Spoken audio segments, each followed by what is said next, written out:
Hello and welcome to Net That Haul, the preseason of the 23-24 season. This is it, guys. It's the third full season of Net That Haul. Quick shout out and thank you to everyone who voted for us in the FCA's last 2 years, our first 2 full seasons. We'd love to make it a hat trick and get to the FCAs again this year and be a finalist in the Football Content Awards, but we'll keep you tuned for that later in the season. Nice to be back. Nice to see all the haulers in the chat. And I will, of course, introduce co-host and founder of the show, FPL Mariner. Chris, how are you, mate? Yeah, I'm okay. I've just about calmed down. I've realised I'm not going to be able to get into the office because I think I've worn my fingerprints off refreshing the app. What team ID did you get? I think we should change our nicknames in StreamYard. I'm not allowed. I'm not going to say. Mind you, I've got 2 FA, so it doesn't matter. I think I'm about 11,000 because I was trying to use the app and it crashed. Surprise, surprise. Fancy that. FPL starters, you mean to go on, you morons. And Gabe, how are you? What was your team ID, seeing as Chris won't reveal his? I have to be honest. I don't even remember how to check team ID. I don't know. You gotta go to pick my team page and click view game week history, and the number that appears in the URL for anyone listening who's not found their team ID yet. There we go. Yeah, a lot of people were asking on Twitter because you only really need to do it a couple of times a year and then you kind of save that number in your head. But so 11,810. There you go. So Chris, welcome to Dubai. You're obviously only 3 hours ahead of the UK now, so it must be 9:40 p.m. to timestamp the episode. It's 6:40 p.m. here in the UK in London where I am. And Chris, what have you been doing? Tell us about your summer. You've been so busy with the move. Well, how are the algorithms surviving? That's my first question for you before we get into it. It's been dramatic, but yeah, everything's good. It's just I'm getting used to living in a fan-assisted oven again, which is quite pleasant. But at the end of the day, it was my request to move here, so I suppose I can't really complain. But no, everything's good. We're settling in slowly but surely. Usual bureaucracy when you move into a new country, but yeah, everything's good, and I'm ready to. Just in the process of moving house now, so this is the next challenge. I'm still in a serviced apartment, but so that'll happen at some stage. I don't know how the ship has stayed a sail, but good job. We're okay. Gabe and I have been working on a few things, maybe not quite as much as we'd like to, given the circumstances, but yeah, all good this side. But I think the main thing I want to put out there, the commitment to the haulers, is we're definitely going to look to increase the production value this season, I think. So looking at other tools outside of StreamYard and learning some new skills. So I think expect a nice new skill up from the haulers this year as we go into our 4th season. So yeah, 3rd full season, 4th season. Imagine being here a long time, boys, and I'm excited. So let us know then, Gabe, what time is it where you are over there? And tell us about your flag, and for anyone listening, what an important day today is, because everyone's remembered, USA yesterday and Canada on Monday. But no one seems to be talking about, the gang, Venezuela, where the real G's are. Exactly. I can't imagine why nobody's talking about Venezuela's Independence Day today, July 5th. So this is the day that I celebrate. We have the flag back there, of course, with 7 stars. Don't accept imitations. There are imitations with 8 stars. And we are rebelling against the government that put that extra star in there. So happy Independence Week, I guess, to many countries in the Americas. And commiserations to Asia. Mariner left a continent weeping over there now when we go live, it's going to be invariably kind of in the middle of the night for them. So then they're not going to, our good friends in Asia aren't going to be able to catch us live anymore. But such is life. It's much easier for us, isn't it? Yeah, I prefer this time after work instead of like 4 or 5 hours from now starting. I know the UK audience probably appreciate that too. So let's see how we get on this year. And I think we'll try to get more guests on. So we'll announce next week as well. We're going to go to a Monday schedule on the 10th and 17th, followed by Sunday the 23rd. We're going to do defenders and goalkeepers in the first one, midfielders in the second one, forwards in the next one. Then we'll probably just have like a fun show, and then the game week 1 matchup show. The original will be back. And by then, hopefully, we'll be on the new streaming platform. So, guys, nice to see you on the chat. Let us know your team IDs. I want to see who the person with the best team ID today is in the live chat. If I find you, I will send you a gift. We will give you free 1 month on Discord through our kind of YouTube membership. So this season, if you want to join, we're going to revamp that. You get access to the FDR, the captaincy metric, all the data a few days earlier before the show. And we'll just have fun in there with our community. There's about 30, 40 of us. It's good fun. Maybe we'll make a Discord-only mini league with some prizes. But for now, we'll also have a public league for everyone that can join as well without becoming a member. So Why don't we go to today's episode? So today we're just going to do a bit of a first impressions look at the launch. We're going to look at the fixtures, the prices, and more, we said. So we will have one slide each, right? So you go first, Chris. I think we're going to go straight into it. Shall I move it on, or are you going to? Let me do it. You go straight to your section, and then each one of us are going to give our lessons learned from last year and a philosophy of the week. One time only, Chris is going to give a philosophy. I can't even spell it, let alone say it. Right, hang on a minute. Let me. Right. My philosophy, right? By Winston Churchill. So there we go. Let's start with that. Success is not final. Failure is not fatal. I can't even say it. It's the courage to continue that counts. And the reason I say this is because there's a couple of real key points of last season where I just panicked and got frightened of the game, got frightened of making decisions. I remember the fateful game week 36 with Callum Wilson and Isak, when Gabe and I had quite a ding-dong actually about it on the stream. and I, to be honest with you, I had every intention of captaining Wilson, and I didn't. And what a massive swing. And there's a perfect example. Fear. Play without fear. I think that's key. So that's what I'm going to try and do. I'm going to try and not worry about things. At the end of the day, failure is not fatal, as it says in the philosophy there, and it's about having courage to continue. So that's what I'm going to try to do first and foremost. A few other lessons. I'm going to maximize opportunities on double game weeks. I don't think I quite did that well enough last year. Hopefully it'll be a normal year this year. Or more normal, even more normal. But there'll still be double game weeks, which we'll have to think about. And I want to be able to maximize on those. So I'm not going to be frightened of going for those. Equally, though, on the other flip side of it, I'm going to look at minimizing my hits. And there was a few times that I didn't utilize the bench when I should have done, and took, made transfers. And then my bench players, who I, inevitably, who were left on the bench, actually scored more points than the players that I brought in. And then, of course, then you've lost your transfer for the following week. So utilize your bench. It's there for a reason. Take a red arrow 1 week to gain in another week. There's another sort of similar sort of scenario to what I said about using your bench. Don't be frightened to go to take a small red, or you're not going to have the best team every single week you are playing FPL, as much as we'd like to. We're not. And probably, I think there's going to be other people talking about this one as well, I would imagine.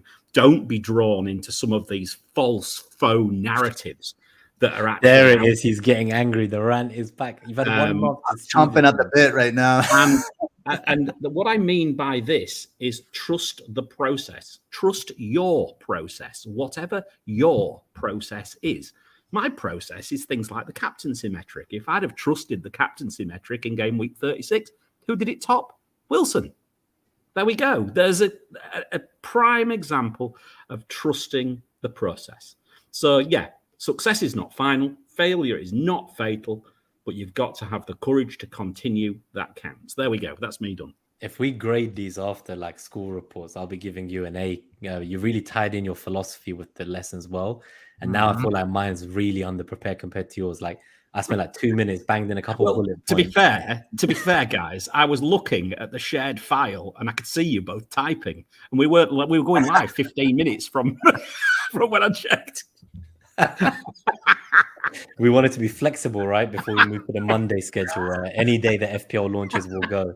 We're willing to be there on the day, riding the surf into the first impressions of the season. Who's next? Nima, wait, hold on, because I have a comment. Nima, I'm going to give you hope here because there's a little hole in Mariner's little.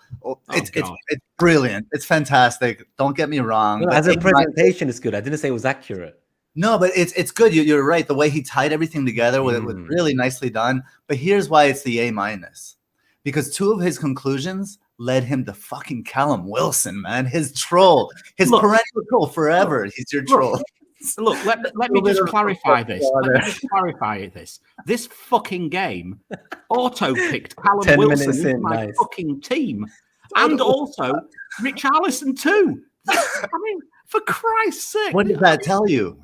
Don't get Callum Wilson, man. No, The ideas are good, well. but the example is not. No, I would happily get Callum Wilson. I'll be the one of us that gets him at the start of the season. He starts seasons hot. I think I'll ditch him soon after. But anyway, so my lessons then, if we go there, I guess. There we go. Yeah. So nothing too special. I told Gabe it was rooted in decision making because I felt like last year was my worst season in like 8 seasons. And it came after my 3 best seasons ever in playing out my like 9 years. And I just couldn't believe how badly it went. But my main first lesson was kind of tuning out of the noise. Like I say here, don't doom scroll Twitter. And obviously recently with the rate limits, we saw that was a thing that many of us hit it on the first day when it released and you couldn't refresh Twitter anymore. So what I mean by that, and it leads to the next one, which is improved decision-making process, is that my decision-making process shouldn't rely on once I've made that decision, scrolling Twitter and seeing loads of random teams and then seeing like people with a different captaincy to the one that I had and not going with it. And it leads to be brave again. So it's what Chris said again, right? What he said really resonated with me. It was kind of, I thought, I was going with that, the herd to protect myself and like him and the whole Isaac Wilson week. So I know I feel the pain. This year, I remember when did I do my best? And my 2 best years, they were ones where like I really went for it. Like I brought in like Antonio and captained him for 4 goals. You know, I owned players that people didn't have like the week before and got 20-point hauls as captaincy. And I thought I need to take those risks again. There's a template, sure, but like I need to actually go and do what I want. And this leads to the next one, which is good players from good teams. So the reality here is I've had a lot of shit players over the year. So like Chris says, maximize double game week. There's been Werner, Triple Luton, anyone? There's been triple Brighton, there's been triple Middlesbrough. Like I'm talking years of her, but I will always go back for double game week. So but this time I think I'm going to rely on players from good teams in double game weeks. And there might only be about 3 proper double game weeks, according to Ben Krillin, who's already updated the data. So I think my man needs a nap. So he's working so hard for the community out there. Fair played.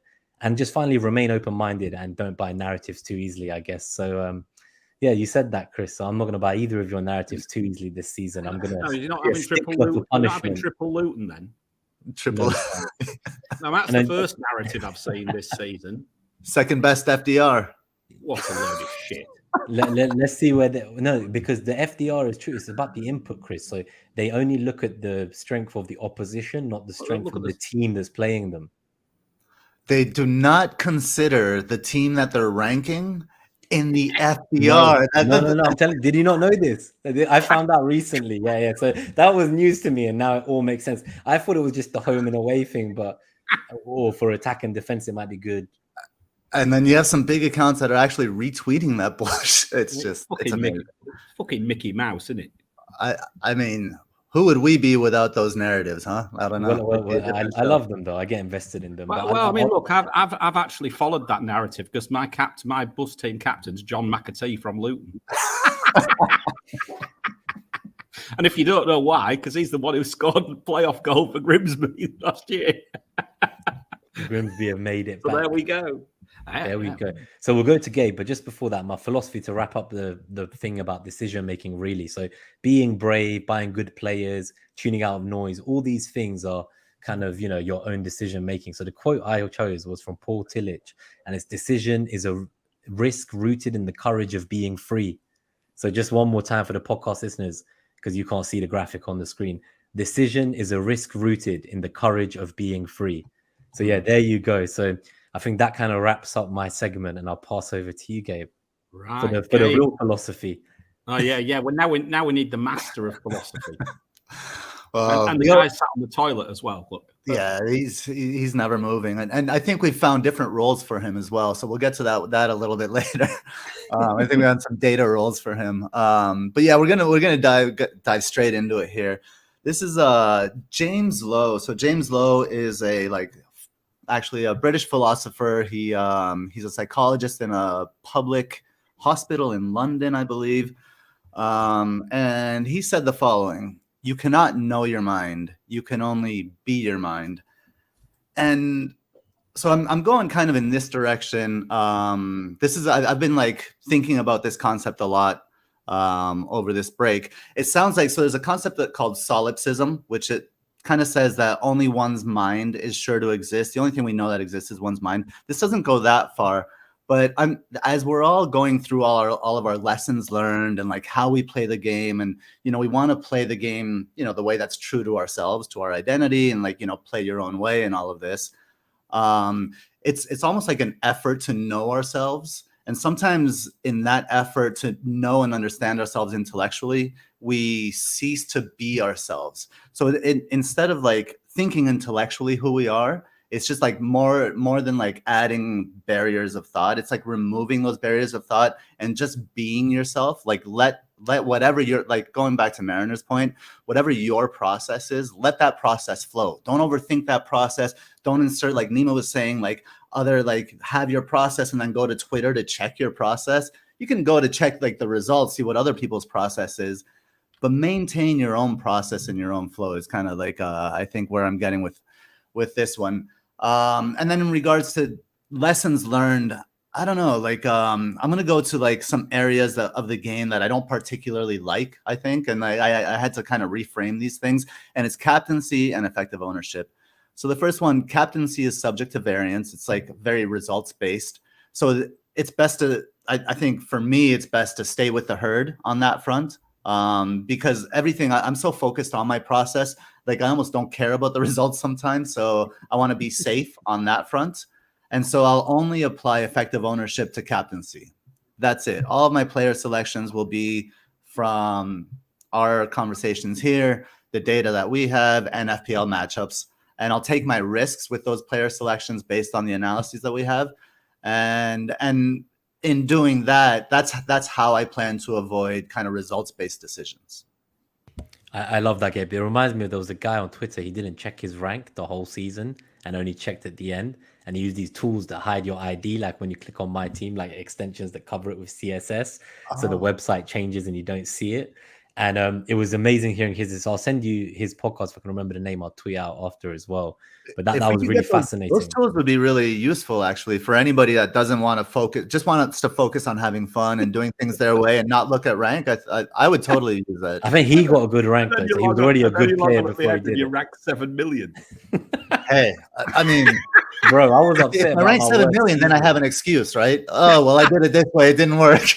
It's still a safe place. But I do agree with the captaincy, team up and not bother. Gabe, so I do agree with the captaincy. So for me, what I would say is, if you asked me years ago, I would have felt like removing captaincy is actually one of the things that will increase the skill ceiling of the game, because it removes one high variance event in the game, and you can then go differential elsewhere. So when everyone was complaining that Haaland became like perma-cap and this year they're going to have him because he's 14 million, cap him again, I'm like, why does that matter? Maybe I'll captain him 25, 30, 35 times next season out of 38. But either way, if that's where the herd goes, I'll be there. Yeah. Because now captaincy's finally taken out of the game as long as he's fit. And this will hopefully be the thing I need to get back to my best. And maybe this year is the year I get a triple-digit rank again, hopefully. Coming back from the grim deeps of 6 digits. We can only hope. Yeah, from 6 digits to 3 digits. I need to half that. Let's see if we can keep our, like, if you combine all the digits of our ranks, if we can keep it to like under 4. Remember last time when me and Chris were 3? Last year we were like a random number generator. I still kept your rank. I'm always the anchor. I'm the anchor holding it back. No, I kept Mariner in the ranks this year. So I deleted our ranks. I deleted my triple-digit rank because it was 2 seasons ago now. It wasn't last season. So, but I kept Chris's, and I still put FPL number 1 FPL ranked FPL YouTuber 21, 22 or something. Yeah, it was once. Anyway, yeah. What rank did you finish? Can you just remind us for the viewers that season? 122. 122. Damn. And how high did you get at the best? 21st. Wow. Yeah. I need to hear more about his. And then I listened to you. No. I told you not to buy Werner. I spoke to Harry. FPL Harry. Remember, I told him not to buy Harry. He said, "Don't buy the Chelsea players, Werner," and you must have gone balls deep. Guys, so if you're enjoying the show, on the double game week. Oh my you God. did. So I'm saying, if you're enjoying the show, guys, hit that like button. If you're finding it entertaining, we're giving you a smile, or you're laughing along, or if you just want to support us and help us go into the preseason and get to that 2,500 subscribers. So I think we were at 2,440 just before we went live. So it will be nice before Monday's episode, game week 1. help us out, guys. Come on, get those likes. As we used to say, I don't have it in me anymore, but I'll say it one last time, which is smash like or get out. That absolutely. That was the original OG days. It used to be in the comment that's on the ticker going at the bottom. I just want to ask one question as well, guys. Your first impressions on the changes to FPL this season? How are you like them? It's a little underwhelming.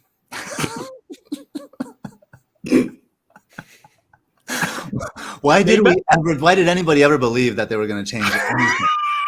It's the sixth year in a row. Sixth year in a row. I thought because it took so long to reload compared to last year that maybe there would be some new stuff. But hopefully there's a mini league increase. I think maybe they've increased it by 5 more to 30, which is fantastic. I mean, for crying out loud, you'd think that someone could have just a little bit of thought to change this game, just a tiny bit. You know, for goodness, it's like I looked at that. That's the reason why I got a team thing of 11,000, because I went off to looked at the I looked at the rules first, because I was more interested in the rules than I was about the team. And there was no change, was there? Ridiculous. Quite ridiculous. I feel like that upset you there. So why don't we say shout out to a couple of haulers with 21 minutes in, and then we'll go through the data and we'll look at the FDRs and see what the early numbers are saying. So Nick Khan, first into the show. Good to see you, buddy. Thanks for tuning in. Let's go to this mode so Gabe doesn't get covered. We've got Dread, Oi. Good to see you, buddy. Claire, lots of the haulers tuning in tonight. Podna, what's up, Podna? Got C Hunt, good to see you, buddy. Waving back. Blue Danube Joe, good to see you. Catherine, good to see you as well. Welcome back, everyone. Kieran Turner's here. Groundhog Day again. Who else do we have? We have a lot of people tuned in. Sorry it took us so long to give a shout out, guys. Learned for Pato, good to see you. Oh, we've got Jellies in the house as well. 7327. Everyone's here, yeah. Well, apart from Gianna. But anyway, there we go. Maybe I think Nahal as well. Good to see you. He says all Liverpool assets underpriced except Salah and Trent. So I'll start that to come back to later. Evening chat sport. Who else do we have? Mike Halpin. All our haulers. Good to see you, buddy. Neil's Apples. Good to see you. Trust the process. Captain Joe Linton. Sam Calp. Hey. Long time no see. Stockbroker FPL. Good to be back. Wow, Salah the Samurai, good to see you. Yeah, we're ready for another season. This is the best part when you're not in torture every week with Red Arrows. Like, you have fun, you watch preseason games, you see who signs, you look at tactics. C Hunt, I think we've got through most people. Akib, good to see you, my man. Ethan, good to see you. We'll star this question as well for later in the Q&A. Who else do we have? We have Carl, good to see you. Are you buying Imposto Mariner? Yes. Yes, he will. Okay. Carl Valencia, good to see you, buddy. And I think we're all caught up. And then Jasker and Singh, great to see you back as well. And Dom, good evening. So nice to see everyone here. We'll get into the content of the show. Just wanted to get a couple shout outs out the way. Now, if you want to become a hoarder and support the channel as well, you can join through the YouTube join button. There's different tiers. You can support us any amount that works for you and just help us improve the production of the show and keep improving as we go 4 years into this, as we said. So, you know, we get to 3,000 subscribers before the Game Week 1 show. The Ali G costume will make a return as well. So be ready for that. Maybe when we've got a special guest on that we'll be telling them about when we announce the schedule next week. I think it might be the season to get you a new costume too, Nima. I'm thinking the Borat Mankini. It's been touted, but I said I needed 10,000 subscribe minimum. Outstanding. That's a long way off. If you guys think you can get us viral to 10,000 subscribers, then I'll do it. I'll do anything for us. Cool. Right. 10K, you get a Mankini. Come on then. Let's cutting through. So what we're going to do for a start, and I think it's probably relevant at the start of every season, is just to very quickly just talk about the numbers that we are. We are quite a numbers orientated show. And remember that these numbers and these metrics all have context behind them, and you have to work out what that context is. So we provide the numbers, and we try to help, but we need to look at the context behind it and not make false narratives and this, that, and the other. It's very easy to. It's very easy to fit any number and make a narrative out of any number, quite frankly. But we try not to do that. So what do we do at Net That Haul? Well, first thing we do is I've created a fixture difficulty. It's none of this bullshit which you see on the official site with all these, Luton having the second best fixtures of the season for the first 5 game weeks. Come on, pull the other one, guys. It's based on a 0 to 7 rating because it fits into Ben Krellin's spreadsheet when I very first set this up, and I've kept it because it's just a simple way of doing it. 0 best, 7 worst. Now you'll see in a minute that actually every now and again it breaks because there's occasionally that teams do drop negative or above 7, and there's actually a couple of examples there. I may well normalize that as we get closer to the season, but for now I've left it because I haven't had time. What it does is it utilizes big chances and XG generally. And it looks at big chances created against big chances conceded, and it looks at XG created and conceded. And of course, what it does is it looks at home and away attack against defense. So it will look at the attack at home of one team against the defense away of the other team. And that's the principles of matchups, which Gabe will talk about, no doubt, in a few minutes. For that reason, it's quite detailed, and it's not a 5-color FDR. It is a toned FTR. Green is best, red is worse, white in the middle. And as you see when we get going with the actual shows themselves, the context, it helps to paint a little bit of context behind them. And sometimes it throws some quite interesting things up as well. And we'll see that, no doubt, as the season gets going. What it also does when we look at the individual teams is we can see some variance across how teams have performed. And what you'll see tonight is how teams have performed before the World Cup and after the World Cup, because that's how I've set it up from the perspective of the FDR for now. So that's the fixture difficulty. Gabe, do you want to bring in the NetxG? Because I think that's the one that runs alongside fixture difficulty quite nicely. Yeah. First, I'll talk about NetxG, and I also want to mention the fact that we have so many metrics kind of like informing the conversation that helps us really not get caught up in any narrative, because any one narrative that it may be kind of highlighted or underscored by one metric will be counterpointed by another metric, and it just gives us a more holistic picture, I find. So just about NetxG specifically, NetxG is comprised of 4 separate metrics. There's a creativity metric that factors big chances and zonal matchups. The expected data metric, which is factors the quality of the opportunities prior to the shot, provided, of course, there is a shot. So there is an XG value to it. Then there's a shot metric that analyzes the quality of those shots. Each of those metrics kind of like juts out a number that's probably a closest predictor to the XG of a game more so than the score of a game.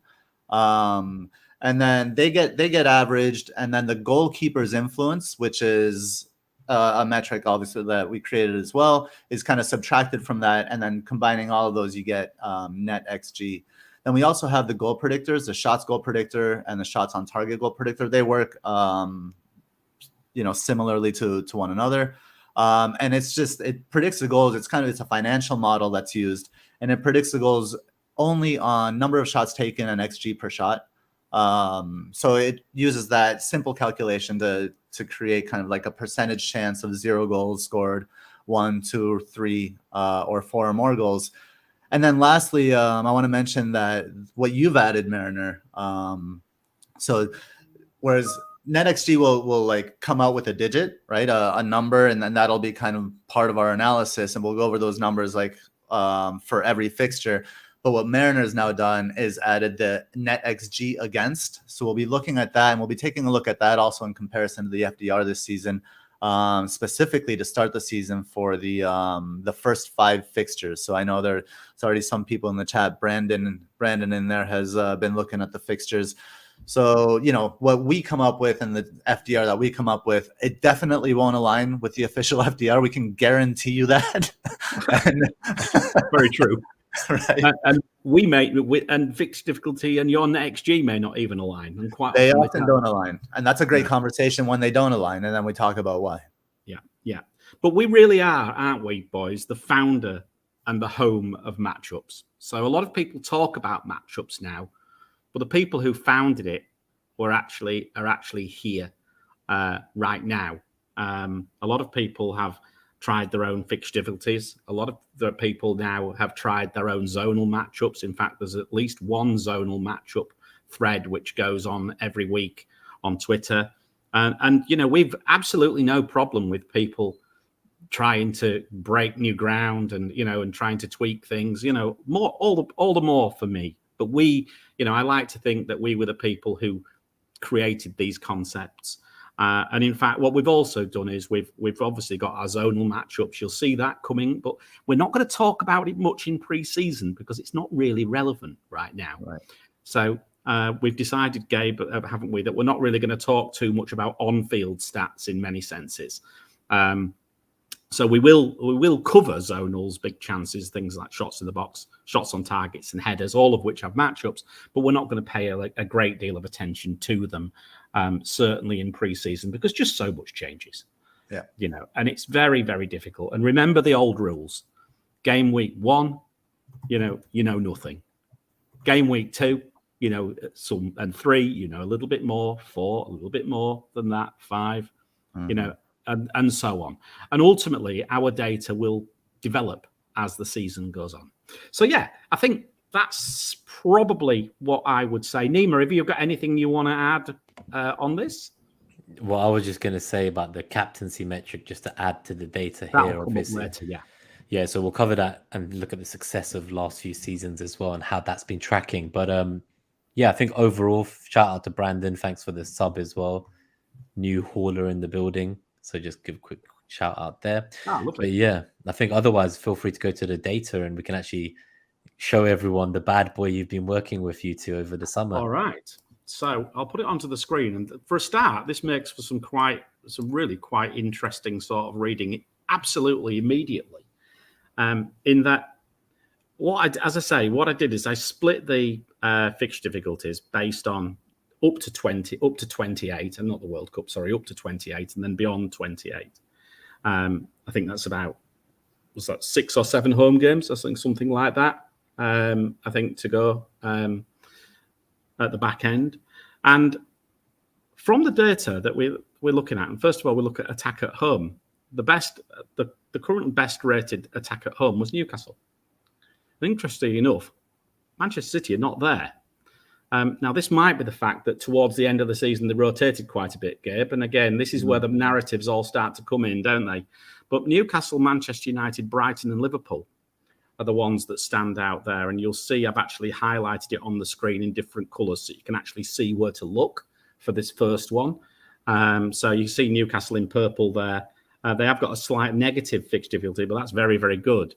And then if you look at the worst rated teams there with respect to fixture difficulty for attack at home, you'll see that the promoted teams are at the worst because, Gabe, we took a decision to just basically just rank them as pretty much the worst team we could find, wasn't it?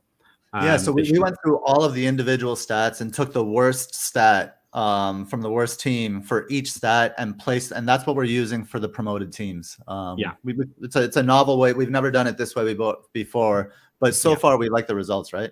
Yeah. How did we do it the last 2 seasons? Just to explain to everyone, obviously, I think it was that article, wasn't it, that said that you can do a regression of a certain percentage from those other leagues outside of the Premier League. Right. We've still got that, but the trouble is actually it's a website called 538.com. They've stopped, and they've now stopped updating it. So probably because they lost the license that everyone lost recently. Right. I was going to say because we can't use it anymore. So, but interestingly, the team who then sit fourth worst behind the 3 promoted teams are Wolves. Now, of course, there could be some significant changes at Wolves, but they will not at all good at home attack-wise at the end of last season. Most improved was Newcastle, Manchester United, Brighton, and even Bournemouth, but probably fighting for survival at home, and there we go. There's the narrative there.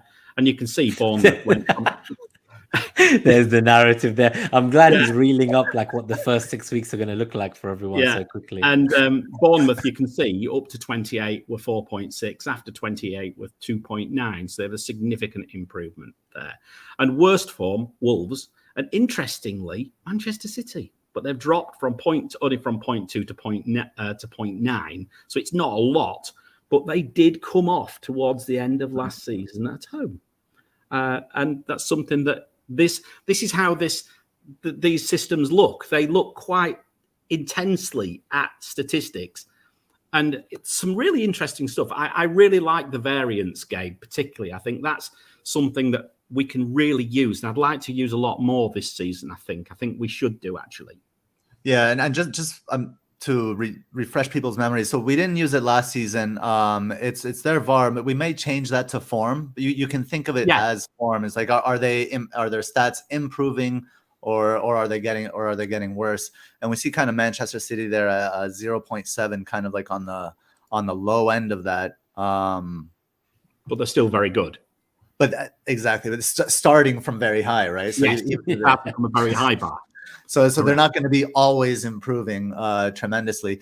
Just a quick shout out. So we are, so Brandon, new member. Now we have Niels. Whoops, that's not the one. Niels, new member. We're one closer to 10K there, Nima. We're one closer to Nima getting his mankini on. Come on. I'll make more possible donations. So if we get to like 100 paying members, 50 paying members, 200 paying members, then those outfits can come much quicker than the free subs. So anyone who wants to become a YouTube member and join, not only will you get the Discord access, but I might do the fancy dress dance that I know that Sankalp is asking about in the chat. So when Rice signing is announced, I have to do this specific Rice baby dance, and I'll send you the video. But if we get to 100, then yeah, sure. Well, why not? Why not? So immediately then at home, attack-wise, we like the look of Newcastle, Manchester United, Brighton and Liverpool. But that is not taking into account the matchups yet. That is just talking about the teams who are at the top against who are at the bottom, for example. So let's keep going. Defence.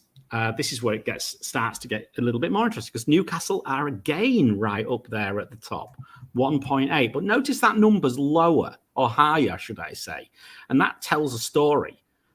Attack has been over defence for some time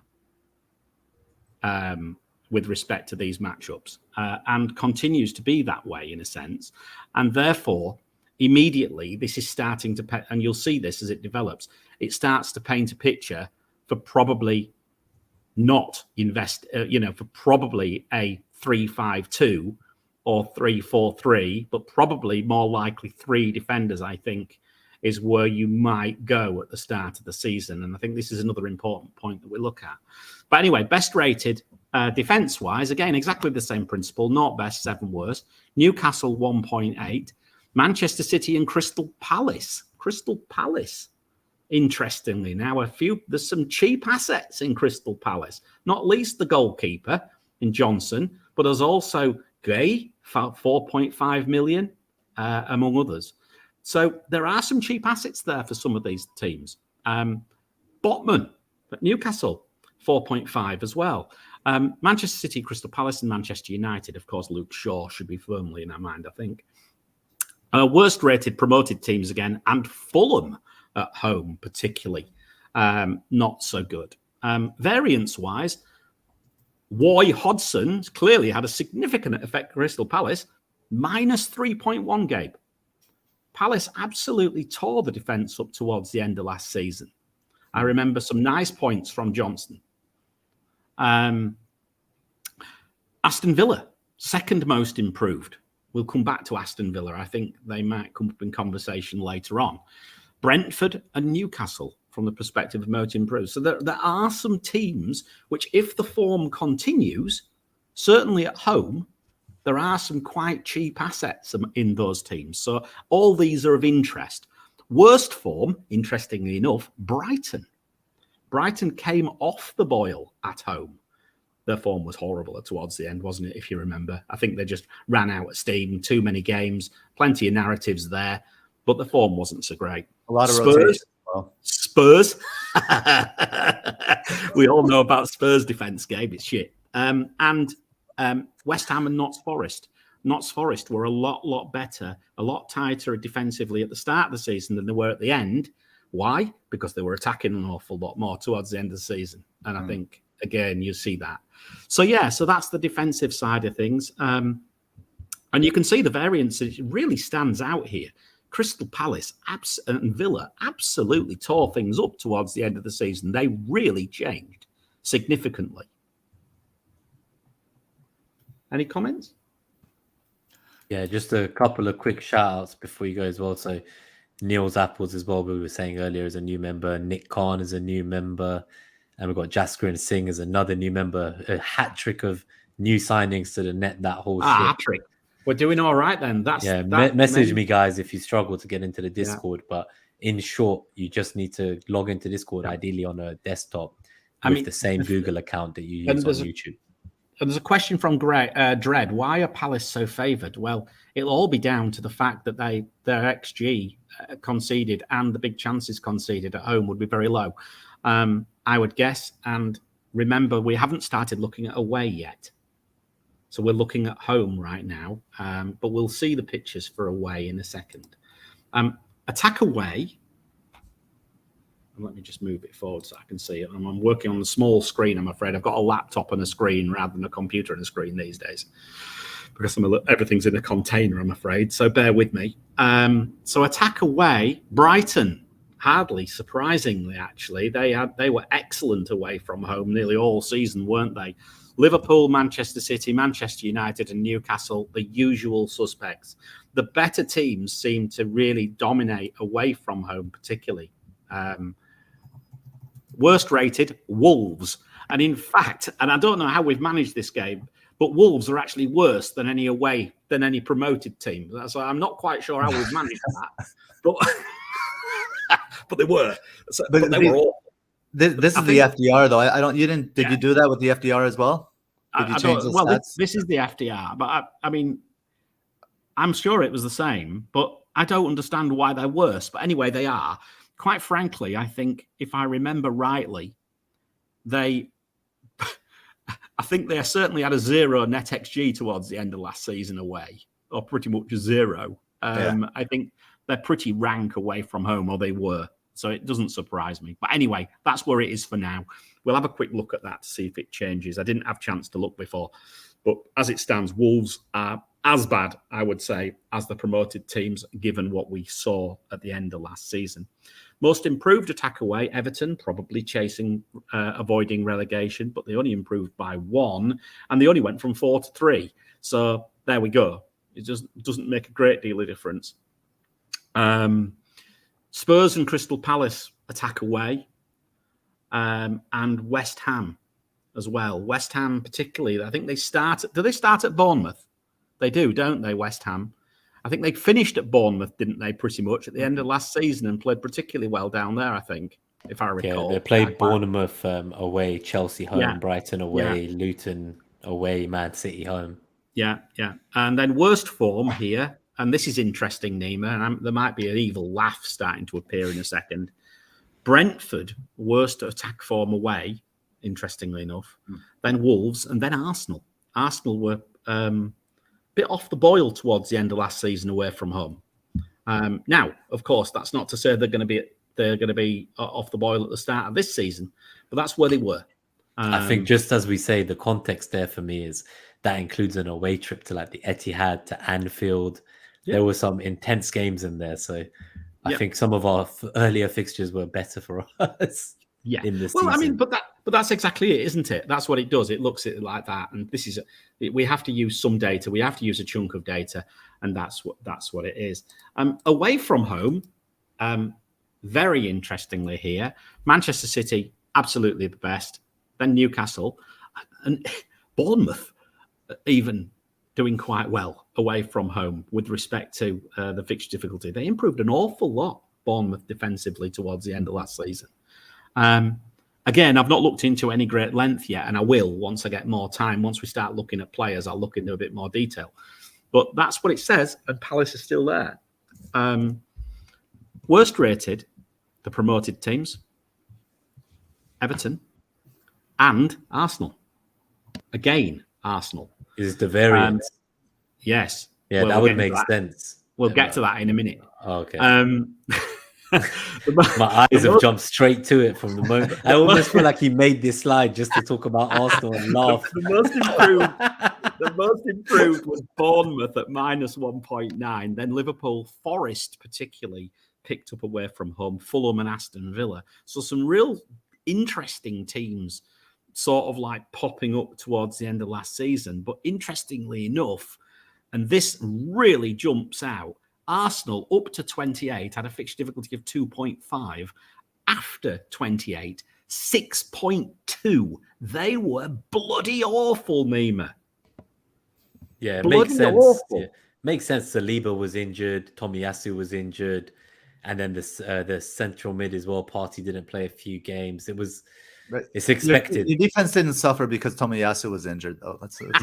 No. It did. But yes, I'll grant you that. No. It did because he would play right back, and then Ben White would play the right centre back role where Saliba played, but where White played the season before. So it was almost like it's not that Tomiyasu himself, but he was like the plan B. So then Holding became like the plan C. So it was like to go in one match to lose two players that take you from plan A to plan C in the end run of like a title challenge or whatever. That's fair. It's we just didn't have enough to go. We couldn't do it. Man. And I mean, hopefully we strengthened though, as you can see. It is what it proud. is. But I think these numbers don't lie. These numbers told exactly the picture of what happened at the end of last season, in my opinion. And didn't at all surprise me to see them coming out quite as badly as they but I think it makes sense because this is variance, right? And basically Arsenal was so good. It's what we were saying before about Man City's attack. Yeah, Arsenal's defense away from home was so good for so long. They had the most away clean sheets of anyone, more than we've kept. Like, there were seasons where we kept 0 clean sheets away from home, and this season nearly 90% of them came away. You can actually see, Nima, there were top to 28 and bottom after 28. So it's just that the week that's being chosen. This is what I'm trying to tell you. I know the context. I was watching Arsenal play. Like, it's not just as simple as like they were good on this week and bad on that week. It's just like the timing of the data. I had to cut through that narrative real quick. Oh, dear me. I do like it. It just makes me laugh so much. But I mean, look, I'm afraid my evil laugh will last for a few weeks at the start of the season because, of course, these numbers will be remembered. Yeah, just to start with. Now they will start to bleed off as we get going, but particularly these 29 onwards will be weighted for a period of time in my fixture difficulty, because we have to have some historic, otherwise we're completely shooting in the dark in a sense. And then what week is it that we switch to just like, because I know obviously we waited. It's about 12. It's about 12 weeks before we're actually start to bleed it off completely. But yeah, generally speaking, we'll start to bleed it off. 10% or 20, probably 20% for game week 1, and once we get 1 home game, 2 home games, 3 home games, 4, 5, 6. That's why it's 12, right? You need 6 home games and 6 away games. Yeah, roughly that. That's how it roughly works. It's sometimes dependent on when I've got chance to do it as well. But anyway, there we go. So that all throws the following information together, and I'll put this onto the screen for you. This is what we see with respect to matchups, very, very basically for the first 5 game weeks with respect to the fixture difficulty. And who do we see topping it? We see Manchester United having the best fixture difficulty for the first 5 game weeks with 15. That's added up. That's just summed. All we do is just add the matchups together and it's very basic. So we just add all the matchups, all the matchups for the fixture difficulties, and come to a number. There's Manchester a 3-way tie for second, though. To be fair, yeah. And again, I've made it a whole. Yes, so it's basically like a top 4, right? Like, yes, I've made it a whole number because I think you can't do it any other way. And then we've got Manchester City, Brighton, and Newcastle. Then we've got Arsenal a little bit further back, and then Spurs and Liverpool following those first. So it immediately strikes me, and it's something that really jumped out at me immediately, is there's quite a bit of a template stat. There's a possibility to get quite templated quite quickly with respect to Spurs and Liverpool. Okay, yeah, I'm just checking it. Yeah. And then it drops a bit. You've Brentford there. So you've got Chelsea there, Everton are there. Everton's fixtures aren't terrible to start with. A couple of decent home fixtures, particularly. Brentford are there. And then it falls and it drops away. Wolves -12. Sheffield United -8. Luton -6. Burnley -7. Luton do not have the second best fixture difficulty for the first few game weeks. Let's make that abundantly clear. Now, I'm not saying they won't do a bit of good at home. I've been to Kenilworth Road a few times. It wasn't so many years ago that Grimsby were playing down at Luton, where you've got to go through someone's back garden to get into the ground, pretty much, or through the house, actually. It will be a really tough place to go. I guarantee you it will be a tough place to go. The atmosphere will be rocking. It will be tight. It'll be difficult. Okay? But they ain't good. Let's put it in context. They are going to find it very tough. They're probably going to do much, much better at home than they are away. Let's be fair. So that's where we are with respect to attack. Defence-wise, Manchester City, Crystal Palace. So it's and look at the numbers, they're much lower. Manchester City 10, Crystal Palace 6. Then, and interestingly enough, we start seeing even Everton have jumped out. Now it's only for the first 5. So what we should really do here, and we will do in Discord, is we'll stretch this out to 10. Sounds good, sure. Yeah. All the patrons out there. Yes, we'll stretch it out to 10 in Discord, and we'll put the individual matchups for all 10 into Discord in the next day or two. In fact, all this data will all be put into Discord or onto a shared drive so people can play with it themselves. That's what we're going to do. That's what we do for our members. Then we've got Arsenal, Newcastle, and Chelsea. Now, interesting enough, Gabe, and we'll come on to yours in a bit, it doesn't pick Aston Villa. And I can't quite explain that, but we'll see that going forwards.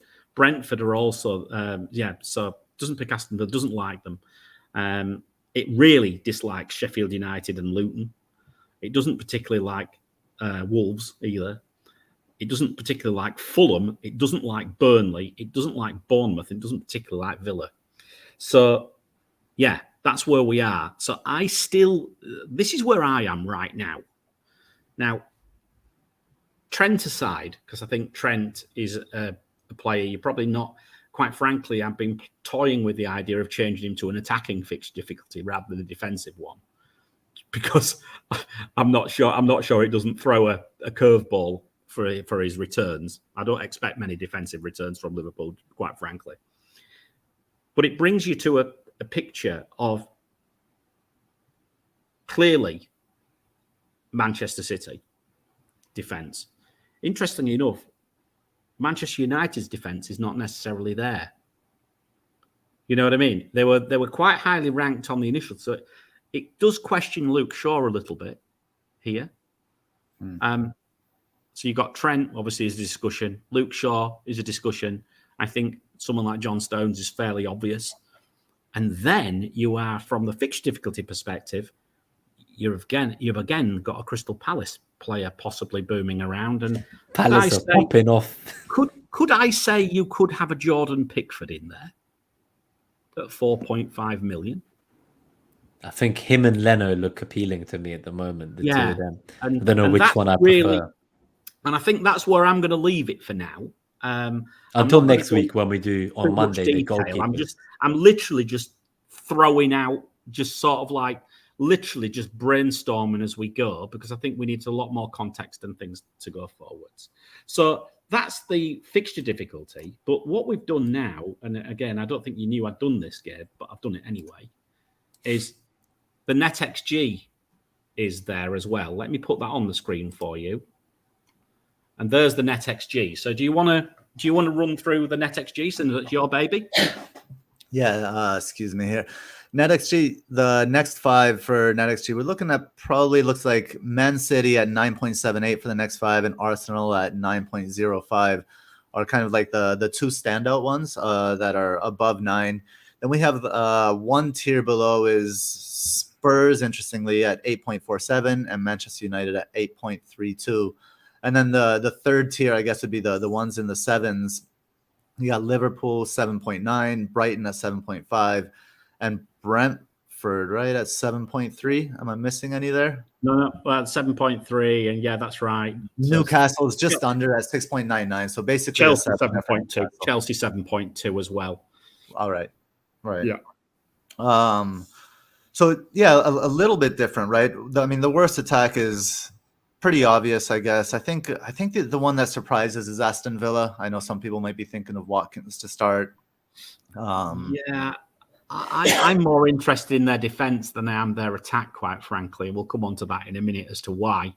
I look at this and I think it's throwing similar teams out. Let's see what happens to Spurs with Kane. That's, again, we're so early, aren't we? Yeah, they're just the first impression we said, right? We're going to look at the individual players, then we're going to have the guests on, some very exciting ones.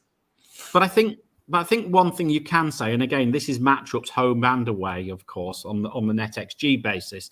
Again, Wolves have to do something quite drastic to get away from being for me, a relegation contender, a serious relegation contender this year. They have to seriously improve.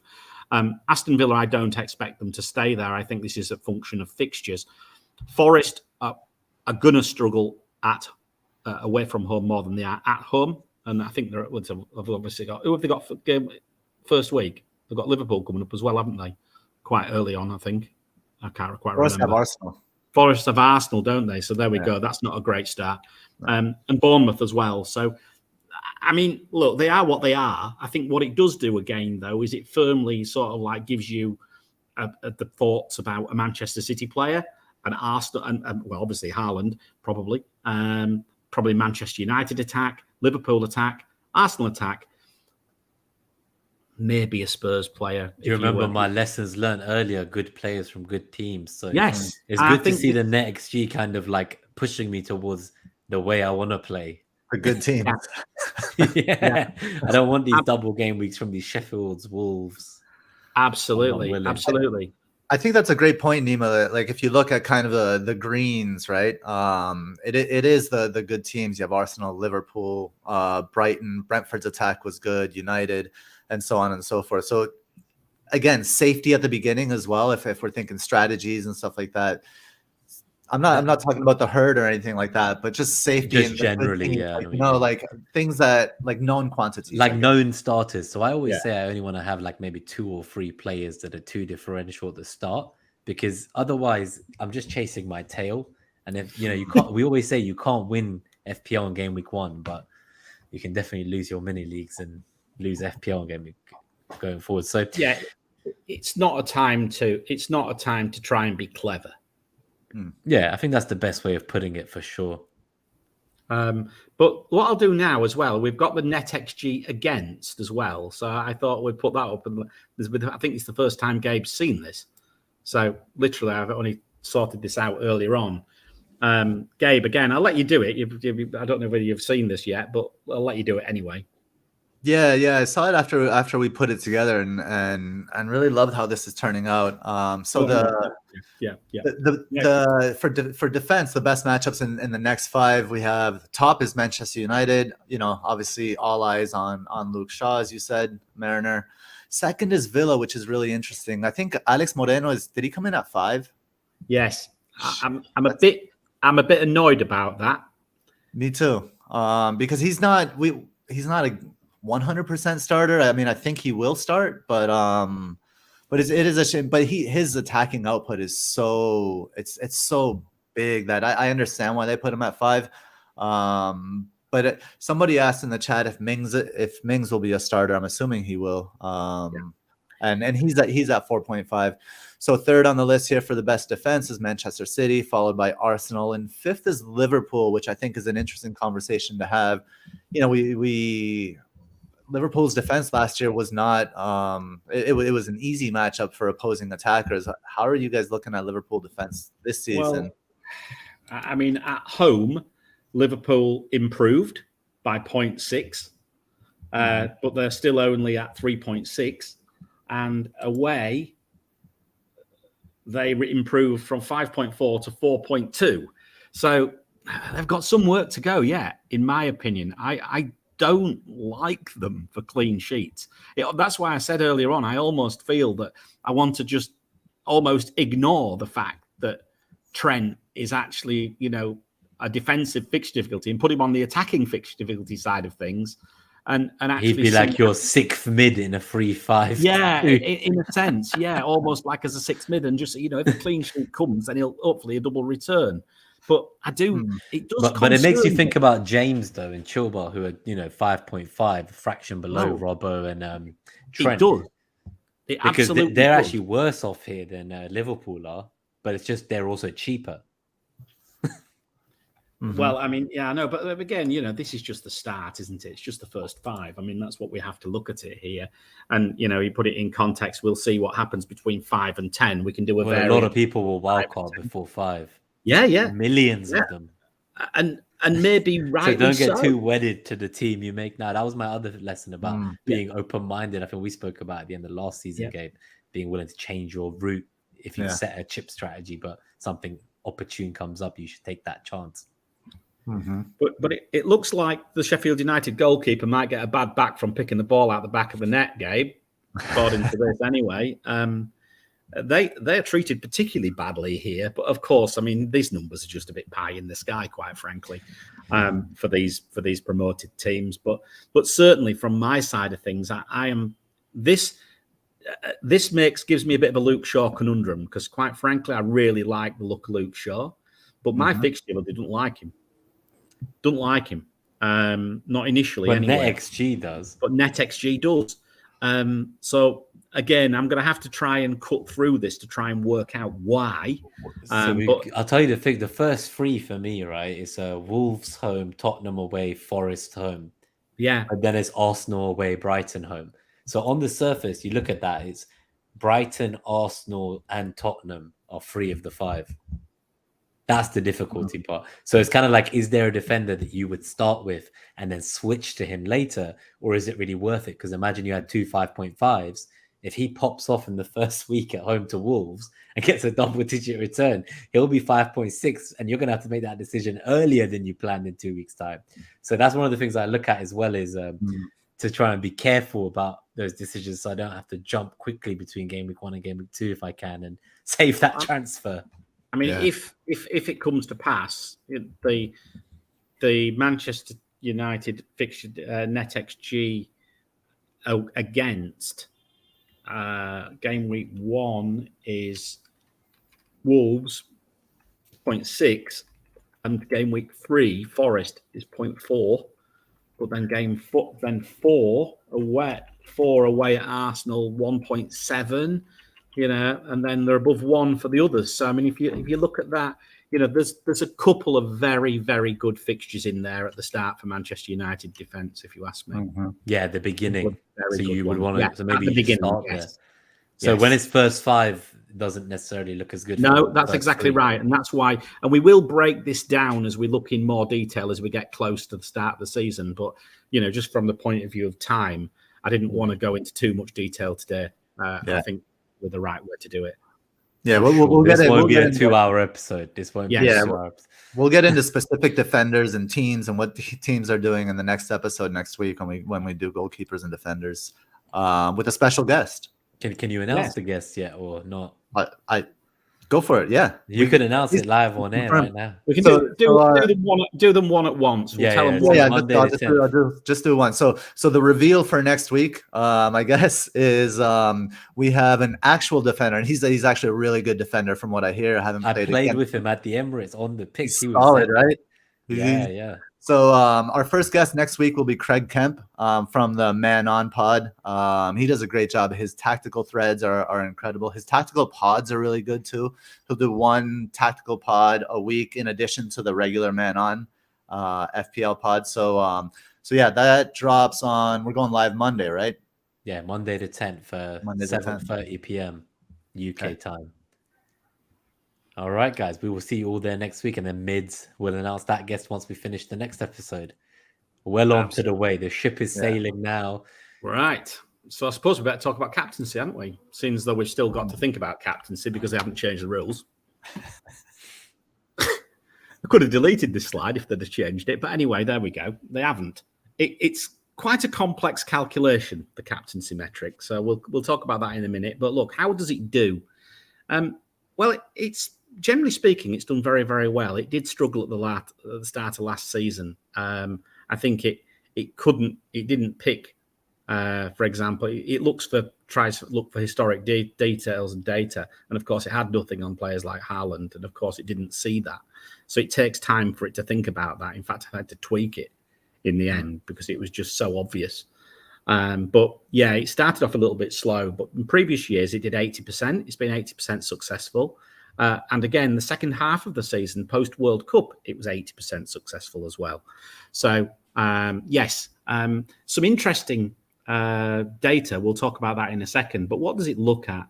It looks at the recent returns and it looks at hauls. Basically, it weights that now. So in other words, if they've hauled recently, it's a higher rating. So basically, it sort of like dilutes their returns. So the later into the period, the returns dilute down significantly. So you're looking for form in a sense. You're also looking at percentage involvement as well for return for goals. Predicted wise, at this moment, and Gabe and I have been talking about this, it's still got some anytime returns and expected points in from Hub. We may change that, but at the moment it's still there. It depends whether I get time between now and the season starts, because there's an argument that perhaps there's a little bit of duplication, but we'll look at that anyway and we'll advise you if it changes. We've got our own data. This is important. NetxG is there. My Fixture Difficulty is there, as are the Zonals as well. So we're using all our own information to be able to plug into this to work out who's the best asset for captaincy. And it is adjusted for injury, appearance, and double game weeks, if there's a double game week. And Gabe and I have been discussing this, and for the first time this year, what we intend to do is actually tweak it live on air to context. So that will be something new. So what we'll do is, instead of using the spreadsheet or the PowerPoint presentation, what we will do is we will put the Excel spreadsheet up, and we will literally work with everybody on the show, all the guests, and say, look, can we try it with this? Can we agree on something? What do we think's right? What do we think's wrong? And we'll come up with a decision. And that will be a Net That Haul decision using the data. We won't change the numbers and the numbers behind it. But what we will do is we will use our own FPL brains to try and put the context behind the numbers. So yeah, so that's another new thing for this year. Share of captaincies, just to let you know what we did last year: 32% time captained Haaland, 16% Kane, 13% Rashford. There's other captains as well. Salah was in there. He's not shown, I'm afraid. No wonder he hardly returned every time we captained him. He pissed me off numerous times. Saka as well. Odegaard was captained a few times, even Nketiah. So, this metric does select some different players. And I think this is an interesting point of our captaincy metric. And also, the share of the points here, you see that at the bottom. Haaland, 45% of the points from 32% of the captaincies. Rashford, 17 from 13%. He returned 5 out of 5 times when we captained him on the metric. He returned 5 out of 5, but he never went mad. He only ever came back with those 1 returns. It would be very nice if he starts hauling a little bit at his higher price, but he is again, I would imagine he will appear on captaincy metrics fairly early on, I would imagine, in the season. So that's basically it. Kane obviously also was quite popular from time to time. Didn't always return though. And in fact, I remember looking at Kane. He didn't return against teams like Bournemouth and things like that. I mean, there were some really strange outcomes with respect to captaincy picks last season. I don't know if you guys can recall any of them, but there were some real odd ones from my memory. I don't remember. It's just mainly when Haaland was injured, but there was Salah obviously in the 9-0 got nothing, and yes, I remember that was mad. I think I was in Budapest or something at the time, and it was like 36 degrees. I was dying in the road, and I'm just seeing 9-0 no returns. Yeah, disgusting. Yeah. And there's the game week 36 example, which I was talking about earlier. Again, I thought a simple way to put this up. You know, it had Wilson sat there above Isaac, and who did I captain? And there we go. The metric was sat there. It liked the look of them. You know, it liked the look of his minutes were not too bad. This is percentile, by the way. So when you see these numbers for the metrics, just to let you know, is we take the numbers, then we put them into percentiles. And in fact, that's what I'm actually going to do for the preseason data as well, to try and make it easier. I mean, it's just comparison against individuals. Anything for the podcast listeners, or is it just no hope 1 hour 10-minute timestamp if you want to see the metric absolutely come to it. Yeah, absolutely. Worthwhile coming and having a look. I always forget about this, but yeah, it takes into account the NetxG, the fixture difficulty, the zonal involvement, and what it's doing is it's thinking about the NetxG, and then what it's doing is it's thinking, well, okay, so there's NetxG there, but how much are you actually involved in that NetxG? Do you see what I mean? So it's thinking like it's got other things going on behind it. So yeah, that's the captaincy side of things. Hopefully it'll be successful this year. Marino, what I'd love you to do for me, if it's not too much of an ask, is at some point in the preseason, pump up Harvey Elliott's minutes with his per 90 data in the same kind of captaincy metric. And I just love to see like where he would rank, because I saw a graphic game, I'll send it to you, of his XG chain per 90 across all of Europe, and it was like really close to Odegaard, and obviously he doesn't have the same number of minutes or experience obviously, and is more raw talent, but I think he's much better at kind of making those I guess killer passes or decisive passes into the box and creating high quality chances in general, right? But I think because he's English, he's underrated, so watch this space, because if he was Spanish, they were talking about Harvey Elliott like he's the next magician wonder kid out here. I'd love to see where he shows up in the metric, because that's just my gut feeling from watching him and seeing the data around like when he does play, how he does at his age. But he's still a young gun. I find it to be the opposite. I think the English players are overhyped. I know you do, but I think this example one is of this, by the way, like pay like 130 million for Declan Rice, or you could get like Tonali, Camavinga, and Tchouaméni for the same fucking price. Tonali went to Newcastle, right? Come on, what's that? Tonali went to Newcastle, right? Newcastle. You're gonna have to tell us about him when we get to the midfielder pod in a couple of weeks' time. Ooh, it's gonna be spicy. You could release some players there. Do you think that would be one of the biggest signings of the summer if it goes well? Or Absolutely, is he? Yeah, for sure, because it just releases so many players. If he can cement himself as that 6, release Bruno on one side, play further up, right? So Newcastle, with what we saw earlier in the data as well, they could be interesting. Like they were on the borderline, they weren't in the top 2 or 3, but yeah, there's opportunities. But again, new player, there's a lot to be learned from that situation yet. So we'll see what the. So you're saying I should buy Callum Wilson in game week 1? Absolutely not. I don't think I will be. Think I will be. But we'll see, Gabe. I just want to see. We'll see how Harvey Elliott gets on if he gets any minutes. But I like that shout though, because he just has my outside shout for a dark horse for next season. Everyone's saying who's your dark horse player of the year. I'm going to pick someone who no one else is going to pick. He had important contributions when he would come in towards the end of the season there. So I like that shout a lot.